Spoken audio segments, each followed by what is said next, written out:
Hi friends, நான் உங்கள் ஸ்ரீதர்.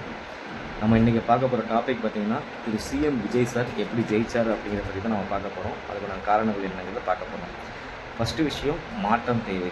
மக்கள் மாற்றத்தை எதிர்பார்த்துட்டு இருந்தாங்க. அந்த சரியான தருணத்தை வந்து பார்த்திங்கன்னா விஜய் சார் வந்து யூஸ் பண்ணிட்டாருன்னு தான் நம்ம சொல்லணும். ஏன் அப்படின்னா, இப்போ டிஎம்கேயில் வந்து பார்த்திங்கன்னா கருணாநிதி சார் இல்லை, ஏடிஎம்கேயில் பார்த்தீங்கன்னா ஜெயலலிதா மேடம் கிடையாது. ஸோ இந்த டைமில் காலியாக இருக்கிற இந்த இடத்த நிரப்புறதுக்காக வந்து பார்த்தீங்கன்னா சிஎம் விஜய் சார் பக்காவாக பிளான் பண்ணி இந்த ஒரு கட்சியை கரெக்டான டைமில் ஆரம்பித்தார். அதாவது கரெக்டாக 2024 ஆரம்பிச்சது பார்த்திங்கன்னா தேர்தலுக்கும் 2 வருடத்துக்கு முன்னாடி ஆரம்பித்தது மிகப்பெரிய ப்ளஸ்ன்னு நம்ம சொல்லலாம்.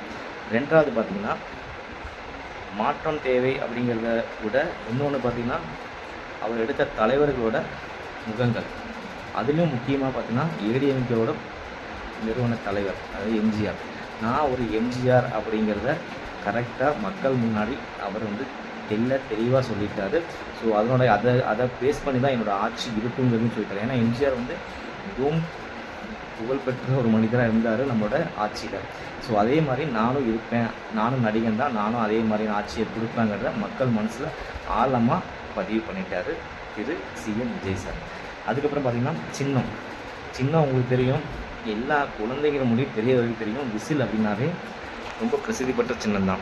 ஏன்னா குழந்தைங்களுக்கு விசில்னாவே எல்லாத்துக்கும் ரொம்ப பிடிக்கும். அதே மாதிரி தான் பார்த்திங்கன்னா திரு விஜய் சிஎம் ஆனதுக்கப்புறம் எப்படி இருக்க போகுது அப்படிங்கிறத வந்து பார்த்திங்கன்னா அழகாக தத்ரூபமாக வந்து நிறைய வீடியோஸை வந்து முன்னாடியே போட்டாங்க. ஸோ விஜய் சார் வந்து சிஎம் ஆனதுக்கு மிகவும் முக்கியமான ஒரு காரணம் பார்த்திங்கன்னா சின்னன்னு கூட நம்ம சொல்லலாம். அதே மாதிரி 4வது பாயிண்ட் பார்த்திங்கன்னா தவறான கருத்து கணிப்புகள்.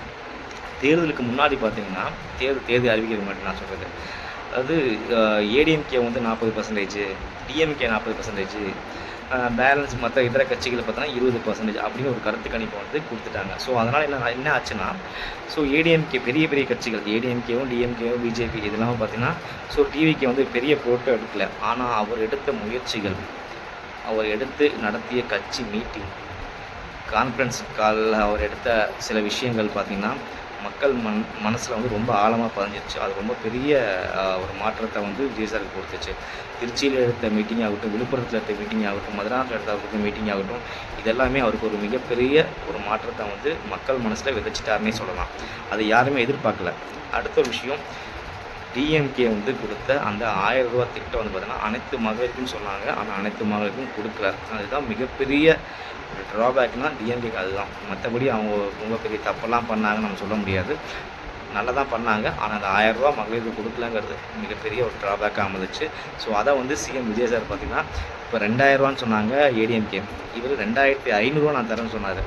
ஸோ ஒரு மாற்றம் எதிர்பார்த்துட்டு இருந்த மக்கள் மனசில் பார்த்திங்கன்னா ஸோ அனைத்து மகளுக்கும் 2500 ரூபா கிடைக்குங்கிறத மக்கள் நம்பி தான் உங்களுக்கு ஓட்டு போட்டிருக்காங்க. சார் தயவு செஞ்சு அந்த 2500 ரூபா மகளிருக்கான திட்டத்தை நீங்கள் கரெக்டாக கொடுத்துருங்க, அது உங்களுக்கு நல்லது. விளம்பரம், இப்போ நீங்கள் அவர் ஆரம்பிக்கும் போது பார்த்தீங்கன்னா எங்கே பார்த்தாலும் எழுந்திரிச்சு, இப்போ நீங்கள் டிவி ஓப்பன் பண்ணாலும் விஜய் சார் தான். சனிக்கிழமை ஆனால் போது விஜய் சார் வந்துடுவார். காலையிலேருந்து சாயந்தரம் யார் எங்கேயும் போக மாட்டாங்க. அதுதான் நடந்துகிட்ருக்கோம். நம்ம மீட்டிங்கில் தான் பேசிகிட்டு இருப்பாங்க. அந்த டெலிகாஸ்ட் ஆகிட்டே இருக்கும், அதே விஷயத்தை டெலிகாஸ்ட் பண்ணிகிட்டே இருப்பாங்க. அதே மாதிரி ஃபேஸ்புக்கு, இன்ஸ்டாகிராமு, யூடியூப்பு எல்லாத்துலேயும் பார்த்தா விஜய் சார் மட்டும்தான் வந்து ப்ரமோட் பண்ணிகிட்டே இருந்தாங்க. ஸோ அது ஆழமாக வந்து குழந்தைகள் மனசுலையும் சரி, பெரியவங்க மனசுலையும் சரி, ஏன்னா ஆல்ரெடி ஒரு நடிகராக இருந்தவர். ஸோ அவர் வந்து நீங்கள் ப்ரமோட் பண்ண ஆழமாக மக்கள் மனசில் ஒரு அரசியல் தலைவராக வந்துட்டு மக்கள் உள்ளே ஏற்றுக்க ஆரம்பிச்சிட்டாங்க. அதுவும் வந்து பெரிய ப்ளஸ் பாயிண்ட்டாக அமைஞ்சிருச்சு. லாஸ்ட் பட் நாட் லீஸ்ட், அவரோட குழந்தை முகம். ஆல்ரெடி அவர் ஒரு மக்களோட செல்வாக்கை வந்து சம்பாதிச்சிருந்தார்.